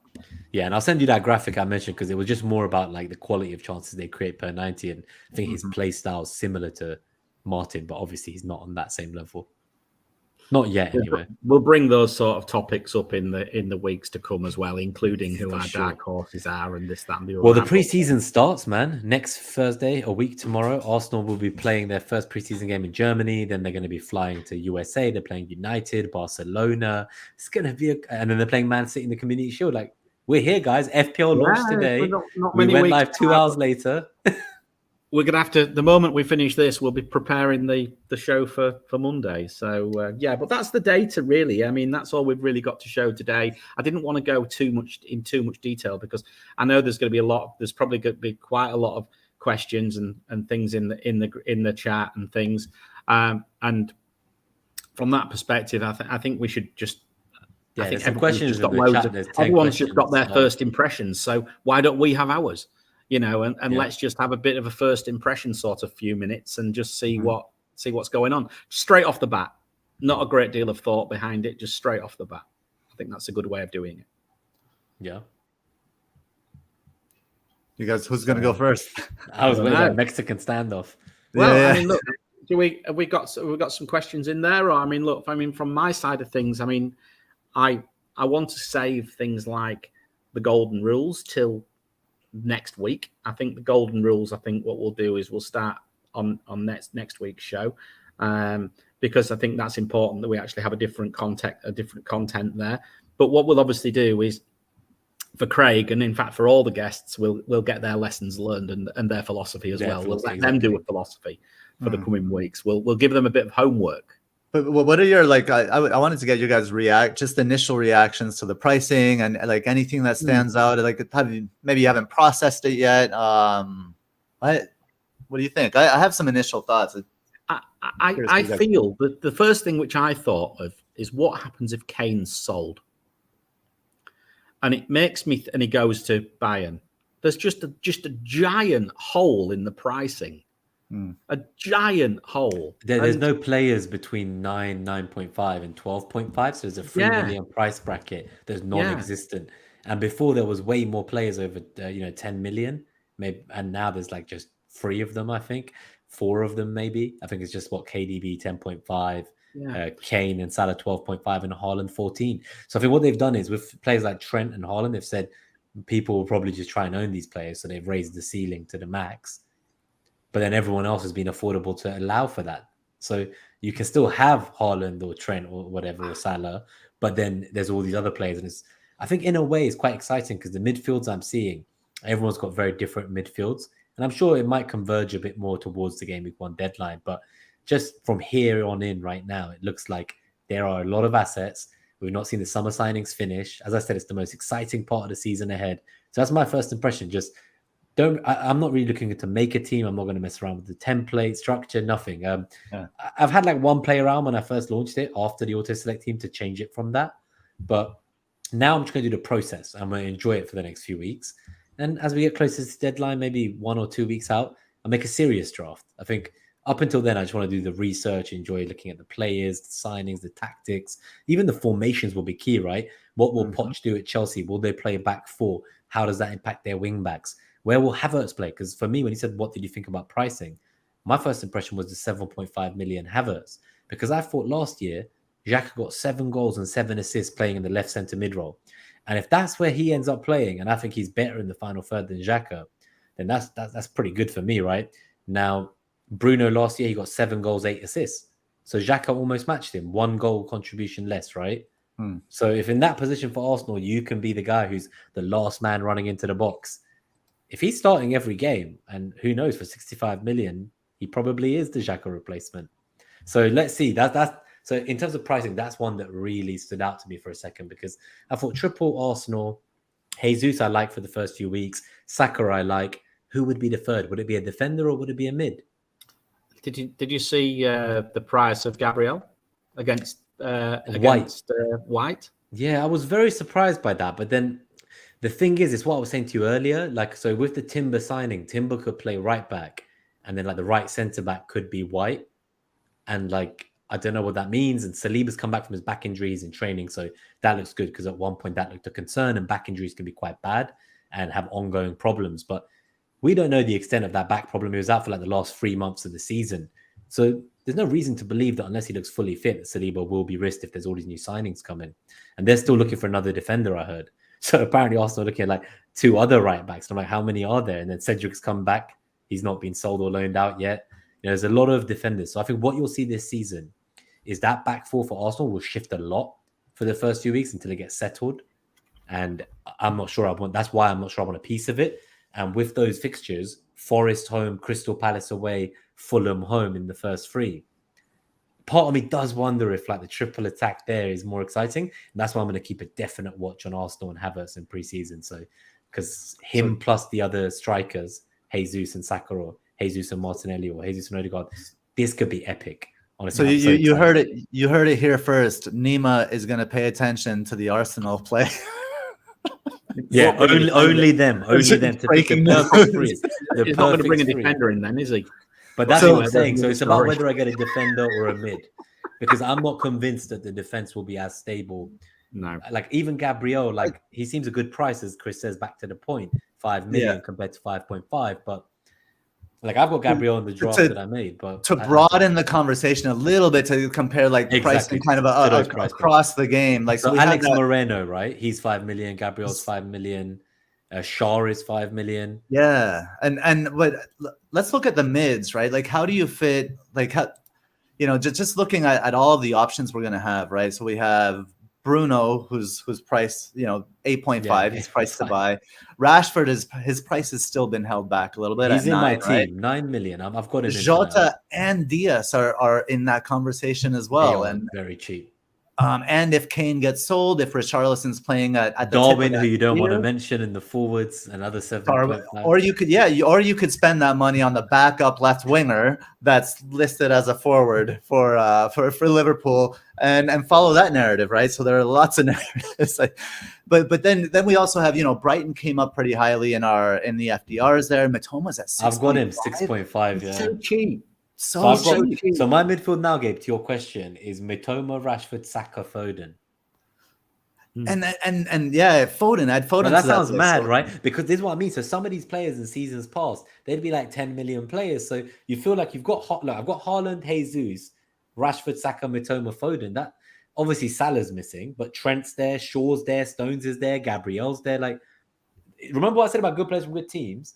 My entire starting 11 of outfield players is basically Arsenal, United, City, plus Mitoma. Yeah. And Podna brings up a good point. Like, there are so many mids because of all the forwards that have been so they made all the players who play on the wing now, they've made them all mids again. I don't think they were consistent about in the past. Yeah. Yeah. And even players like Nkunku, where he's a forward, right? He's a forward, yeah, exactly. They're playing more as a forward. He can play off the left wing. Yeah. No, he's like so I saw it. ESPN did a rank. Plays the inside left. So yeah, that's what I'm saying. So ESPN did they just did a top 10 wingers in the world, top 10 forwards in the world, and top 10 strikers. And I found that interesting because Saka was number 1, just to put in that last Arsenal dagger. No wonder you're bringing it up. No. But Mbappe and Vinicius weren't to be seen. And I was like, where are they? And it turns out they were in the forwards one and they were the top 2. So that made more sense. I was like, this isn't a legitimate list if these two are not in the top 10. Like, what the fuck is this? But what are your thoughts then in terms of Brighton? So talking of good players from good teams. So obviously I've got Mitoma here at 6.5, right? Yeah. I've not got Estupinian in this draft. He's another 5 million, I think. So there are some genuine difficulties in decision making this season, I think, because so many players are the same price that you'd hope that even though we might have the same slots in our kind of teams, whether it's 3-5-2 or 3-4-3 or 4-4-2, the players are actually different to an extent. Mm-hmm. I reckon game week 1, you'll still have 6-7 players that most people have. Right now, it doesn't seem to be as many as that, but it will quickly get there, and then hopefully Community Shield will shock everyone like last year. So everyone will Nunez, everyone will buy Haaland. Yeah. People will buy Nunez because he a missed shot hit somebody's hand and went in the goal. And then Haaland was like, is he as good as we think he's going to be? Yeah, it was all a bit crazy. But what are your thoughts on those forwards that are now mids, like the likes of Mbeumo and a lot of other players who've been reclassified? I mean, I think it's a shame for Mbeumo. I wish he would have stayed as a forward. Because I would have liked to have him, but I don't know how Mbeumo. What is he? 6'5"? Yeah, 6.5 mid. Same price as You know, Mitoma. I can't go for yes, him over Mitoma, especially if like, they exactly, sign a forward, right? Just own exactly. them both. Just own them both. But there's too much competition, right? You're gonna own Mbumo over Bruno, Rashford, Diogo Jota, Luis Diaz, Depends on money. Saka, That's what I mean. Odegaard. There's so on many money, players. So with the Depends on money. front two that I have right now, there's like the option to have an even heavier midfield. And to be honest with you, Gabe, I could have a banging fifth mid. I could have, so I got Foden, Saka, Rashford, and Mitoma. I could have a banging fifth mid, but that slot is currently given to Rice on my bench, so I can have 4 Arsenal players when the game loads. So when I said I'm not touching my team till 2 weeks before the season, I wasn't lying. Just remember that. I'm waiting for the fucking screenshot of the 4 Arsenal shirts, just like last year was Zinchenko. This is not a strategy recommended by Net That Haul. This is a personal opinion. But it is a pre-season strategy. It's mind games and like you fuck with people on the timeline. That's what I was saying. Anyone else who's scrolling, hopefully they mess up their team, and then that will get me a higher OR next year. Nick Khan, who's a big Chelsea fan, he says Nkunku will play the 10 and Mudryk will play the left wing. So that'll be an interesting thing to. The Chelsea players are severely underpriced if they pop off, right?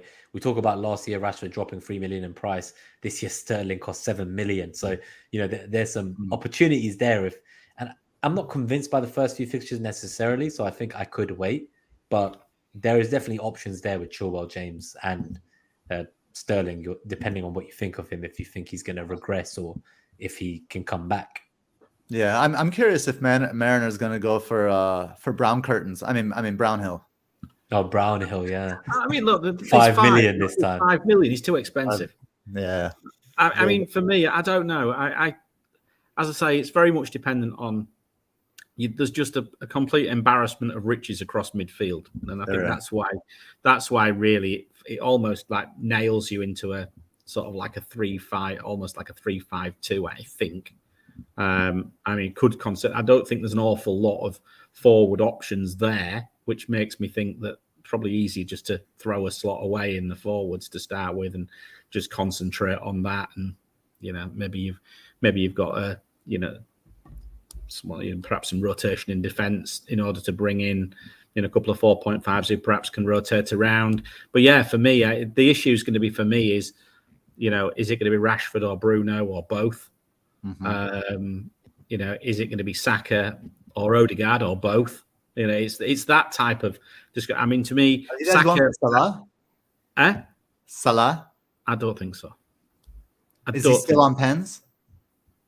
Probably. Who, Salah? I don't think so. Yeah. I don't know, but I mean, I've not really at this moment in time. I will play with the draft because the thing is, you've got to think about is him or Trent though. That's what I was going to say about it. So I don't think you can get both. Oh, both. Yeah, no, but you can get neither. If you get neither, that strengthens the overall team. So by getting neither, that's where I switch from a 4-4-2 to a 3-5-2.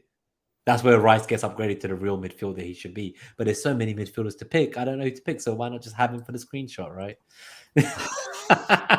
We're still 4 or 5 weeks out from the game. That's what I mean. Plenty of time. Like even picking my team or even these questions, I think I've started a lot of them, but I think now, Chris, at nearly 1 hour 30, I think we quick fire the last few and we'll answer these questions as we know more as the next 5-6 weeks go on till the 11th of August while we sit here on the 5th of July. Thank you for joining us, guys. 2 hours after the game launch. We are all addicted officially, I think we can say. If you've enjoyed the show, obviously hit that like if you haven't already. Let's answer this question from Nehal. Just you mentioned the Diaz and Jota. So LFC assets underpriced except Salah and Trent, says Nehal. Any thoughts on that before we quick fire through them? Mariner, what do you think? I was sorry. You take it. Okay, Liverpool assets. I'll get it because this is a big one for me because I think this will be one of the ways I'm against the grain to begin the season. My thinking right now, obviously over a month before the season starts, is Jota and Diaz nailed in my team. I think Jota provides the pressure that Liverpool needs to be defensively solid. Without Jota, Liverpool struggle defensively. And Diaz he's basically Mitoma in Liverpool. He's the agent of chaos. Give the ball to Diaz. He'll do some crazy shit. He'll cut inside. He'll win fouls. He'll disrupt the defense and he'll open things up for everyone else. And he'll usually get his. He's a good finisher as well. So I think both of those are like super, super appealing to start the season. Instead of Salah. Good. Yeah, no, sounds interesting to me. So if I can't fit in Salah with Trent and I end up with Trent, maybe that's where that money will go to the fifth player being my Liverpool mid. So thoughts from Ethan Bell, thoughts on my team. So as I say, it's probably too hard to answer this now. I can't see the bench, I don't think. I think that's just the starting lineup. We will probably do one of those impromptu rate my team streams that we did. It was a roast my team game. We don't rate. Wreck your team. Yeah. So Pickford, Botman, Gabriel, Mings, Saka, Odegaard, Foden, Diaz, Eze, Haaland, Kane. To be fair, that sounds as good as it gets right now. Just missing Jesus. Got Kane instead somehow. So I think that's because of the no Trent, no Salah. So that gives you an idea of what you can do with the money. So I do really like Ethan's team, but it's just about what you want to do. If you want to have no Trent, Salah. I don't dislike it. Quite nice, the immediate questions I would have is, you've got, obviously we don't know exactly about Kane, but I did actually, before the game launched, I did think whether I could do a Haaland and Kane sort of double up there. I think Son, we've not even spoken about. The good thing about Kane is that if you wanted to, if you could maybe start, if you didn't mind selling him to downgrade him to the player. I'm gonna get Son, man. 9 million. I can't disagree with you. I can't. So 3.5 million less. I can't say no. But the point I'm making, Nima, is about the one thing I would always say, and it's what it'll come up next week as well. Make sure you've got 500,000 in the bank. Yep. Make sure you've got 500,000 in the bank, or you've got players who you can downgrade, because you inevitably, you could either end up pricing yourself out of the early moves, or having to move too early on something because you haven't got that money in the bank and you haven't got the ability to think. And then all the blind panic happens with the bloody algorithms predicting price increases, which don't happen. That's why at the start of the season they're the least accurate as well. At the start of the season, so hold 500,000 in the bank for sure. Question from Carl Valencia: so Stones and Trent, if they continue playing in the same positions, are they a must? I think so.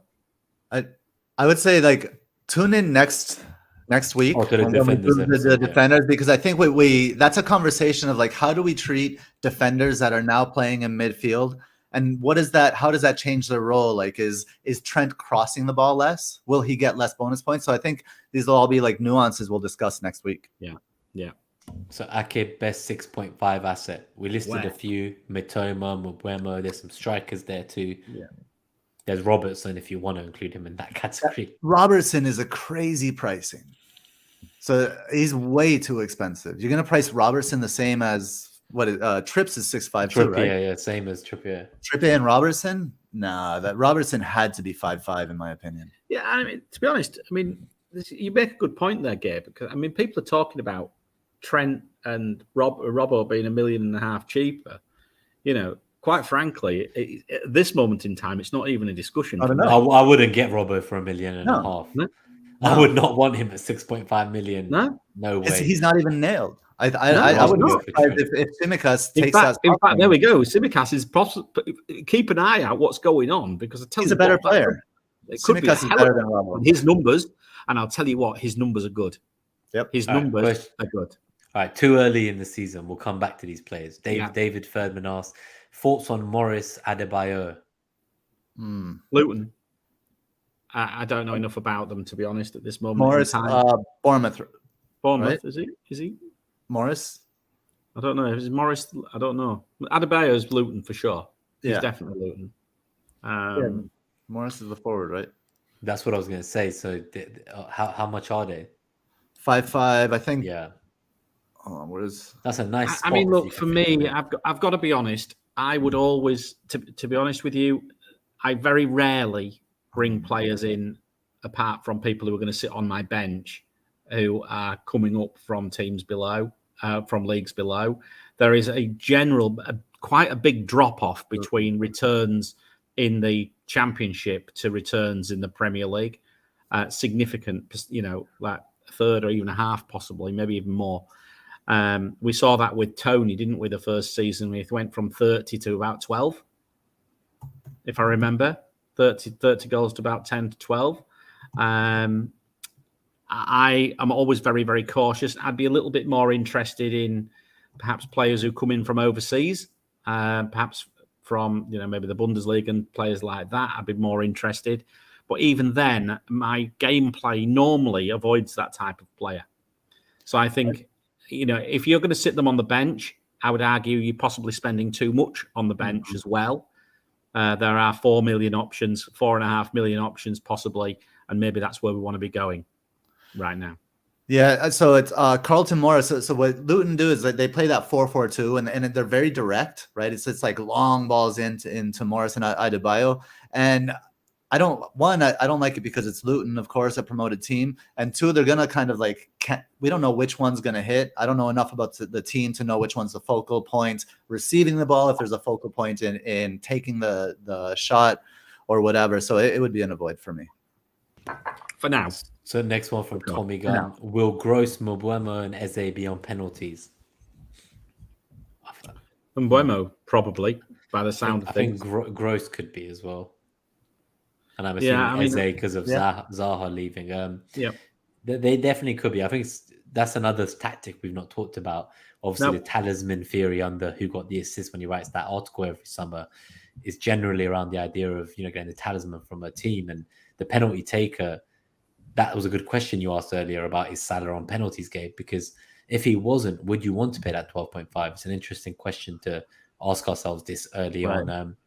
So we do have a percentage involvement stat which we can refer to in the next shows, so we can look at that. Yeah, have a look at the talisman status. Yeah, of the players. We can do our own talisman theory using percentage involvement, perhaps. Shout out to Tom Cantor as well. I think they're like 7 years deep. Our 4 years feels like the fourth year is just beginning, and he's 7 years in. So fair play. So David asks, how can both Jota and Diaz be nailed? Aren't they competing for the same spot? So I'll just quickly answer that. I think what I heard from Liverpool fans was the idea that they've kind of essentially, all of them have now, like if you get kind of Jota, you could get him up front, you could get Diaz on the left wing and Salah on the right wing, and that might be first choice. And even Gakpo's there to play through the middle as well, instead of Jota. So the reality is, like, it feels like what you said earlier about Darwin being the third choice centre forward. That's legit a thing. Unless he proves himself and does well again, he is currently the third choice centre forward there. So that's why you would think Jota and Diaz, the third choice centre forward. Exactly that. Yeah, he's both. So, in that sense, Jota and Diaz are still more sane picks than Darwin is from what we know so far. But we'll see how they line up. That could change. We'll see. Of course. So Reza Payami, good to see you. Might be one of my brothers out here. If you are, merci. He says, what about McAllister? That would be a chip option. And based on his performance, he could assist and score. So I think he's saying that essentially, I think is McAllister like 6.5, is he? 6, I think. 6? Is he 6? I thought. Yeah, he might even be 6. Yeah. See, so for another Liverpool mid, just talking about these Liverpool players, obviously it might be more of a like box-to-box role, but they're redefining their midfield. We said Liverpool's aging midfield was an issue over the last few years. Could McAllister at 6 million? Obviously, we've got the other midfielder to sign as well, which I'm not even going to try and pronounce. I'm going to leave that on you, Gabe. Dominic says, do you know how to say it? Oh, Zoboslai? Zoboslai. Dominic Zoboslai. So Zoboslai is 7 million, right? And he's another left winger.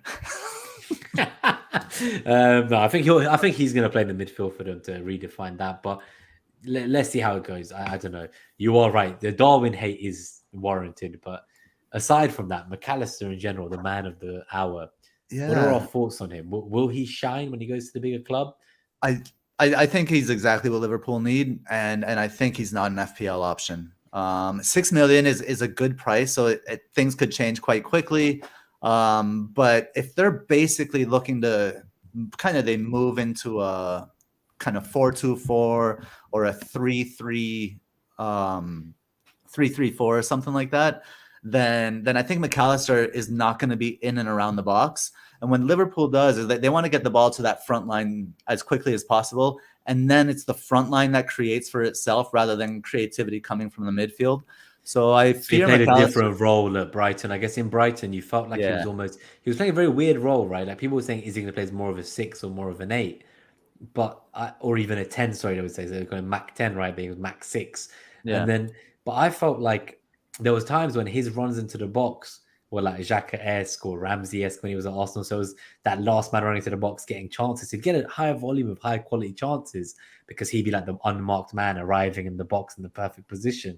But I don't know if he's going to be relied on to do that at Liverpool. That's a very good question tactically in terms of how are they going to use him. So even though the price seems fair, he might not be an FPL asset, even if he's great and improves Liverpool as a whole. So maybe that makes other assets in Liverpool really good options because he will strengthen them surely. Exactly, yeah.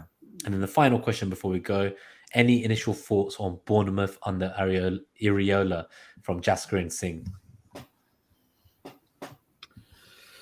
I mean, I just saw the price of Solanke and it nearly made me sick. How much is he? 6.5.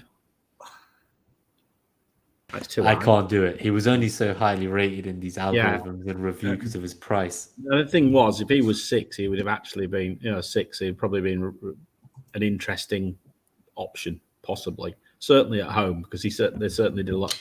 I mean, at the end of the day, the numbers don't support them. But to be honest with you, at this moment in time, I think Bournemouth are just a watch and see where they're going to go. I do like. There's a player they got. What's his name? Patrick Kluivert's son.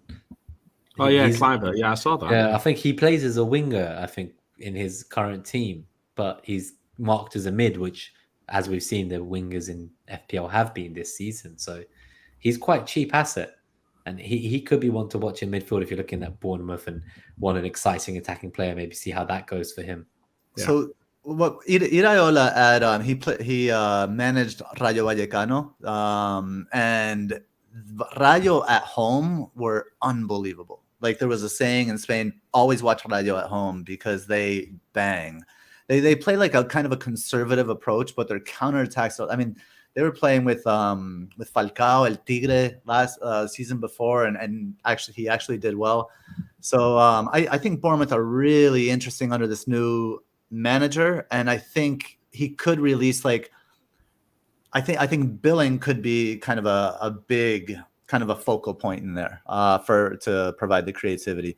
Definitely a wait and see, but that's an exciting transfer, albeit surprising given how well they did in the second half of the season there. Yeah, I think Kluivert's 5 million actually, Jasper says. So if he is truly 5 million and a winger and he nails a spot on the wing and Bournemouth have a good run of fixtures one day, he's someone I'm keeping. And worst case, he's one for my draft days because I'm going to be in so many drafts. Every year, I'm in like 5 different drafts, like official FPL fan tracks. The addiction is well and truly back, guys. I'm looking forward to playing this new weekly game. If that's what it really is. That's what they promised us, a new format. So join the Net That Haul mini league. The mini league code for the podcast listeners is HUP69D. So I feel like HUP69D. Nice easy one this year, huh? Easy one. Yeah, I can always remember that one. That's the first mini league code in 9 years I've seen that I can remember. But yeah, so join the mini league if you want to have some fun. We will probably now make a Discord only members league as well for the YouTube members and Patreons. And on that note, thank you to all our haulers, our super haulers, Harbour Boy, Daddy Bot, Greenback Golf, and FPL Robbie. And then our haulers on YouTube, Kevin Rose, Salah the Samurai, Benjamin Lockwood, Sebastian Koo, Neil, Harry Notkane, William, Catherine A, Dom, Claire FPL, FPL DG Boy, Akshay, C Hunt, Lindsay O, Devindra Raj, FF Casuals, Tom Gorsuch, Blonde, S Scott M, FPL Teacher, Oscar Arias, who tuned in live as well tonight. Shout out, brother. Donny FPL, FPL Mike Halpian, Podner, FPL Craig, and Dread FPL, our veteran hauler, our longest hauler over 12 months in. Thank you for the support, Julian. And our Patreons for the podcast side, Elron, Lucy and Gan, and FPL California. So thank you all for your support. As I mentioned earlier in the show, you can join and get into the Discord, get the data early, get some extra data maybe. And hopefully we will make a return of those voice chat channels we had last season sometimes where we just dive in and whoever's free out the haulers can jump in and just chat through the Discord like a group call kind of situation. So that could be fun. But otherwise, join the mini league. We'll discuss with the mini league attendees for the Patreon and YouTube side what kind of prizes might be nice to do for the Discord only league, because there might only be like 40, 50 of us. So there's a good opportunity there to win some big prizes. But yeah, otherwise, thank you all for tuning in. The preseason's here. Fantasy is live, as the thumbnail says. It's been good to see Gabe. Mr. 3846 team ID. I'm FPL Nima, 3717 team ID signing out.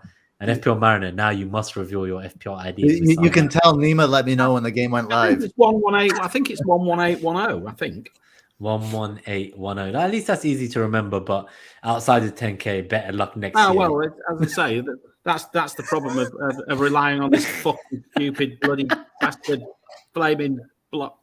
Sorry. Well, as I say, as long as you don't swear in the first 30 seconds, so YouTube bans I'll the swear in video. the last 30 seconds. That's fine. It's all good. Well, thank you everyone for tuning in. It's been so nice to see you here live with us, enjoying this quick Wednesday. Is it Wednesday evening? Yeah. See you 5th Monday. of July, 11th of August. When are we back? See you Monday? all on Monday. Yeah. Oh God. Monday the 10th, 5 days from now, 7:30 p.m. UK, guys, and we'll go through goalkeepers and defenders then. Super. See you soon. Take Peace. care. See you all soon. Peace.